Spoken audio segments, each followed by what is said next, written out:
O assunto agora aqui no Jornal da Bandeirantes, gente, neste sábado, é o turismo. O Brasil bateu recorde de turistas internacionais de toda a história no último domingo, em 14 de setembro de 2025. Foi nesse dia que chegamos a 6.807.000 visitantes no nosso país. Para falar um pouco mais sobre esse assunto, nós estamos recebendo aqui em nosso estúdio o Márcio Lacerda, que é mestre em administração profissional pela Fundação Instituto de Administração, é diretor-geral da Hotelaria Brasil, CEO da Ventura Resorts, presidente do board do Conselho Administrativo da Una Hospitality e também fundador da TES Hotéis, além de vice-presidente do Fórum de Operadores Hoteleiros do Brasil. Tem muita propriedade para falar sobre o assunto.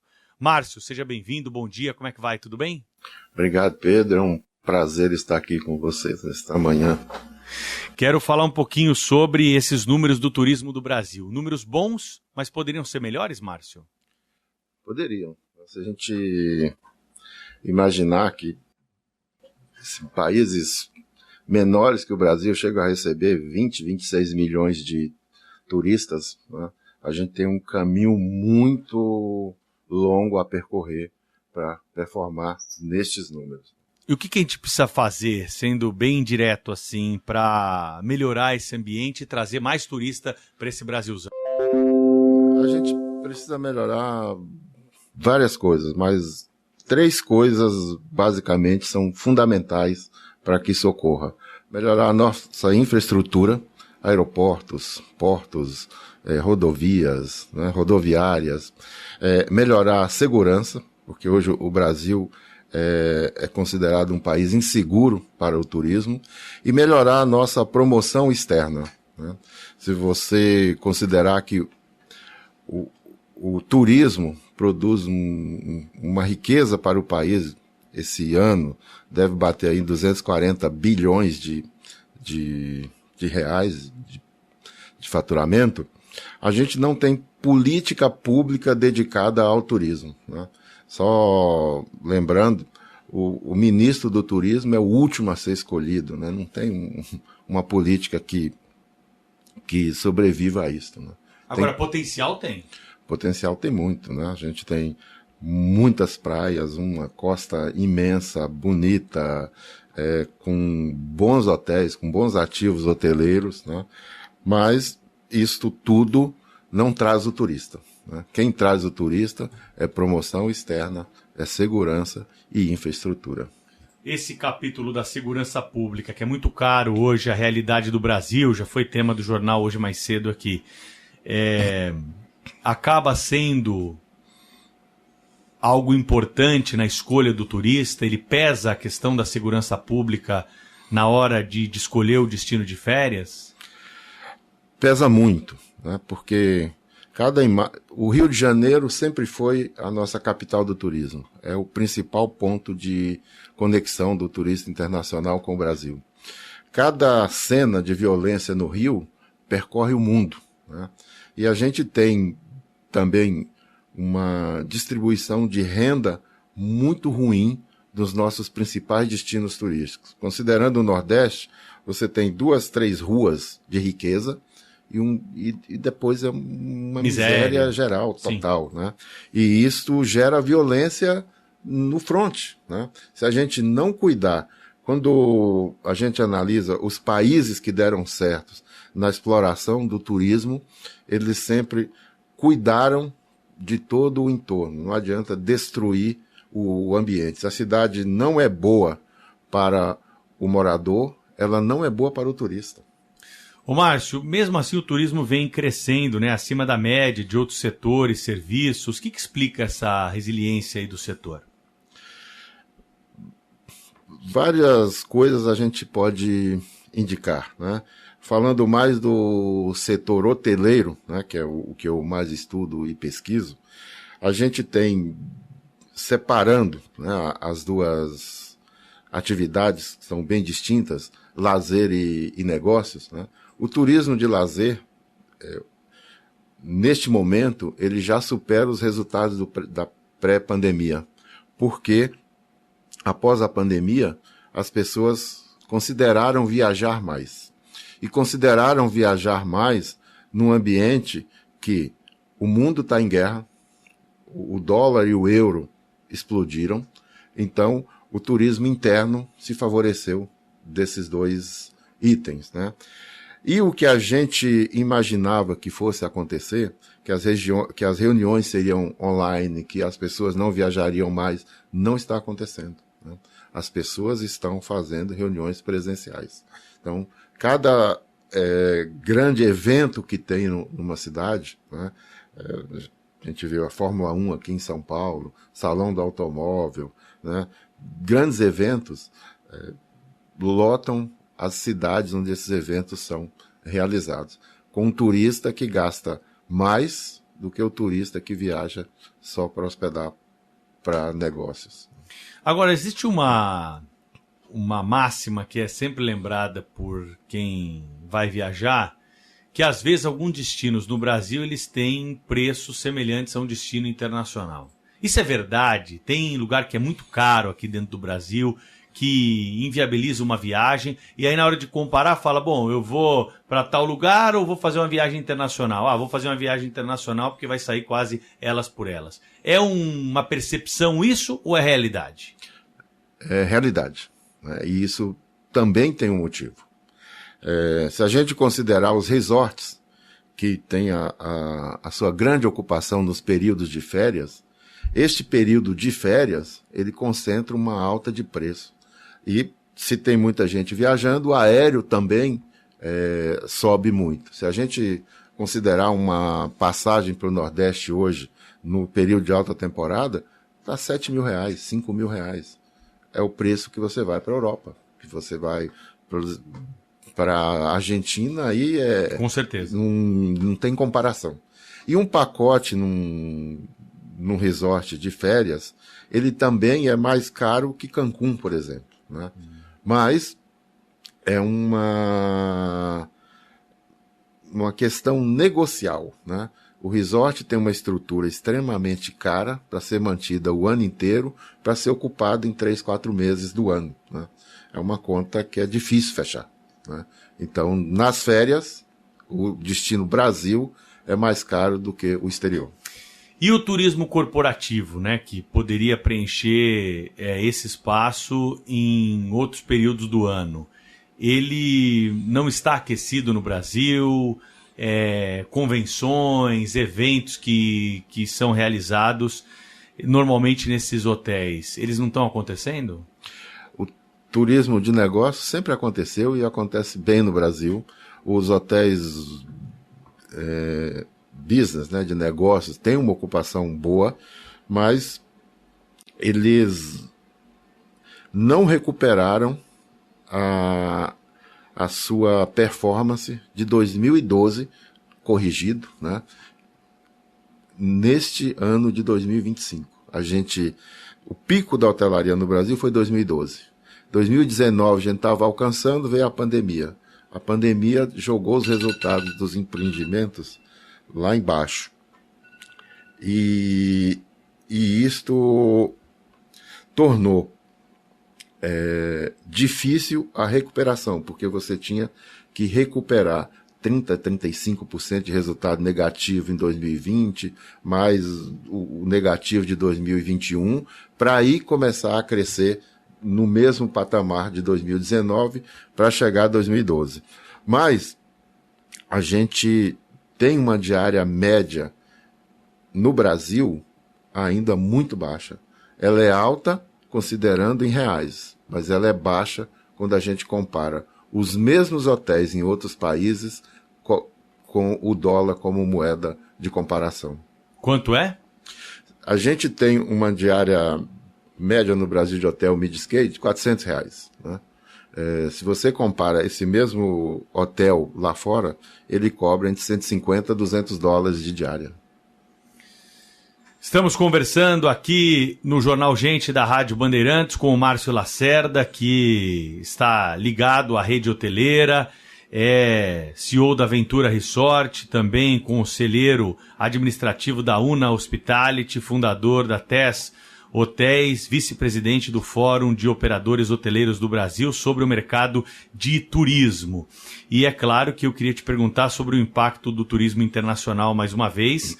Como que esses números, né, 6 milhões de turistas estrangeiros até julho de 2025, um aumento de 47%, como que isso reflete na ocupação da rede hoteleira no Brasil e no faturamento, Márcio? O turista estrangeiro,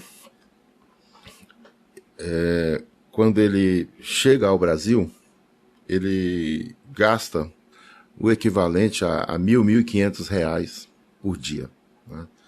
Comparando com o turista brasileiro, o turista local, que gasta entre 500 e 600 reais, a diferença é muito alta quando a gente compara. Mas, quando a gente analisa o crescimento do turismo internacional no Brasil, ele se dá principalmente nas cidades de praia. Um pouco no sul e no nordeste, da América mesmo, né?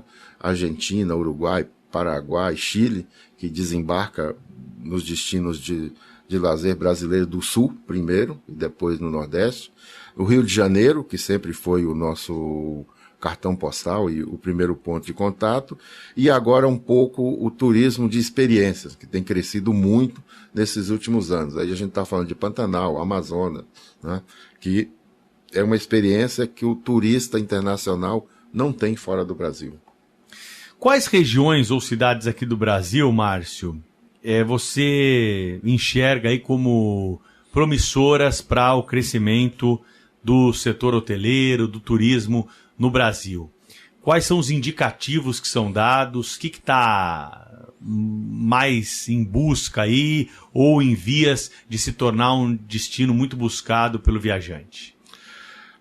Hoje o turismo de negócio cresce essencialmente nas cidades secundárias, cidades com 500, 600, até 300 mil habitantes, que está recebendo indústrias, parques industriais, e essencialmente esse é o crescimento hoteleiro.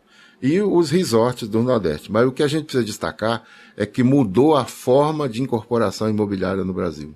Hoje o maior crescimento no Brasil se dá em forma de multipropriedade, que é quando a pessoa compra uma cota hoteleira para hospedar durante 2 ou 4 semanas por ano, né? E este hotel, ele é uma segunda residência, ele não é um hotel propriamente tradicional, né? Ele é um novo motor de crescimento na hotelaria brasileira. Então você pega Olímpia, é um destino que cresceu com a multipropriedade. Caldas Novas, um destino que cresceu com multipropriedade. Agora está chegando aqui no litoral de São Paulo, Campos do Jordão, mas no investimento hoteleiro, hoje ele está desacelerado porque a nossa taxa de juros de 15% ao ano não contribui proibitiva, né? Com a conta da incorporação imobiliária. Porque o custo é muito caro, né? Para você erguer um hotel, para você reformar, então com uma taxa de juros dessa, isso fica inviabilizado. Se pegar São Paulo, por exemplo, a dificuldade de incorporar empreendimentos hoteleiros em São Paulo, o terreno é muito caro, a construção subiu pelo menos 15% acima da inflação, o custo construtivo e a taxa de juros. Então, o que a gente tinha no ano de 2023, quando a gente fazia a conta do retorno, ela estava positiva, algo em torno de 7,5% a 8% para o investidor. Hoje, somando o custo construtivo, o custo dos terrenos e a taxa de juros, ela está menos 5%, menos 0,5%. Né? Então, quem vai fazer investimento hoje, ele está jogando para amanhã, para depois, para analisar a taxa de juros, o movimento desse mercado. Ô Márcio, você falou que o Rio de Janeiro sempre foi o local mais conhecido do ponto de vista do turismo do Brasil. Quais são os mais visitados hoje? Onde que há a maior concentração de turistas no Brasil? Hoje ainda é o Rio de Janeiro, mas você tem lugares como Salvador, Fortaleza, né, que estão ganhando destaque também na presença do turismo. Foz do Iguaçu está nessa Foz lista? do Iguaçu, um pouco menos, mas ainda muito visitado, especialmente por estar ali na divisa Brasil e Argentina, né? Amazonas tem ganhado destaque e o Pantanal, né? Que cada vez também tem sido mais visitado pelo público internacional. E vocês têm algum tipo de monitoramento a respeito turistas estrangeiros versus turistas brasileiros? Se tem algum tipo de diferença na preferência ou nas questões econômicas que possam levar um destino ou outro? Pergunto isso por conta de Fernando de Noronha, por exemplo, né, que é um destino caro para o brasileiro. Muito caro. Para quem vem de fora, é uma outra realidade, né? Assim, Fernando de Noronha é uma exceção, né? Porque é uma ilha, tudo lá entra por barco, o lixo sai por barco, o bloco de construção da casa entra por barco, né? Vem de Recife. Então, a operação em Fernando de Noronha é muito cara, não pode ter hotéis grandes, só hotéis pequenos, né? O nascido em Fernando de Noronha tem que ser proprietário da propriedade, não pode ter terceiros proprietários em Noronha. Então tem uma série de dificuldades em Noronha que dificulta a baixa do preço. Então, Noronha é um destino caro para o brasileiro, mas tem uma demanda altíssima de brasileiros em Fernando de Noronha. Rede hoteleira aqui no Brasil, ela é bem diversificada, né? Dependendo da região, tem as suas características, tem para todos os públicos também, para quem quer um hotel maior, como esses resorts de luxo aí que a gente tem bastante pelo Brasil. Não só em local de praia, né? Não. Em outras regiões do Brasil também temos essa característica. Isso é fruto do quê? De pesquisa, de oportunidade de investimento, hotéis que hoje estão se transformando também, que tinham uma característica e hoje estão adquirindo outras características, mudando ali um pouco do perfil ou agregando outros perfis. Esse movimento ele é presente diante do cenário atual, Márcio? A incorporação hoteleira no Brasil está mudando nos últimos anos, né? Porque se a gente lembrar desde o final da década de 70, começo dos anos 80, a gente começou a incorporar hotéis no Brasil com o flat service, o hotel residência, que era dinheiro era muito caro no Brasil, poucos investidores, os fundos imobiliários inexistentes, então o hotel era pulverizado. A incorporadora construía um prédio, vendia para 100, 200 pessoas, essas pessoas aderiam a uma sociedade e essa sociedade virava o hotel. Então você tinha um hotel com 200 proprietários, cada um investia 100 mil, 200 mil num quarto naquela época. E poucos hotéis, como o Maxud, Copacabana Palace, que são dessa época, nasceram com um investimento de um investidor, né, o Mofarrege, em São Paulo. Mais recente, a gente vem caminhando com a estruturação do ambiente de negócio no Brasil, os fundos começaram a investir em grandes hotéis no Brasil. Se a gente pegar este ano, a gente teve a compra do Hotel Hilton São Paulo, Hilton Copacabana, né, pelo HSI Investimentos. Os hotéis da Accor, né, foram vendidos em bloco, um investimento de 1 bi, 1 bi e meio. Então, este novo incorporador, via fundo de investimento imobiliário, ele vai dar uma nova dinâmica ao desenvolvimento hoteleiro no Brasil. Mas fundo imobiliário, que é um retorno acima da taxa básica. Com a taxa básica de 15%, o retorno teria que ser algo em torno de 20%, 22%, para que o fundo invista esse dinheiro. Na hotelaria, é muito difícil você chegar a esta taxa neste momento, né? Só que a gente fala em hotel é ambiente de longo prazo, 60, 100 anos, né? E a gente sempre teve no Brasil picos e vales. Na média, vai chegar em um retorno de 9% a 12% sobre o capital investido. E aí a gente vai ter uma nova dinâmica de investimentos. O que acontece com o crescimento dos resorts no interior, né, longe da praia, você resolve ali uma série de questões que as famílias precisam. O lazer das crianças, o entretenimento dos adultos, a questão da segurança. No resort, isso está tudo resolvido. Então, resort no interior do Brasil, também a gente tem grandes lançamentos esse ano, resort com 700 quartos, 1.500 quartos, que é um padrão muito alto para o Brasil. Porque o Brasil, o hotel médio tem 200 quartos. E a infraestrutura para levar? Porque para a cidade de praia tem muito voo, tem aeroporto, tem a estrutura já da cidade ali. Para esses locais do interior, a infraestrutura como é que fica? Vocês apostam mais no deslocamento rodoviário? Porque não tem trem no Brasil, né?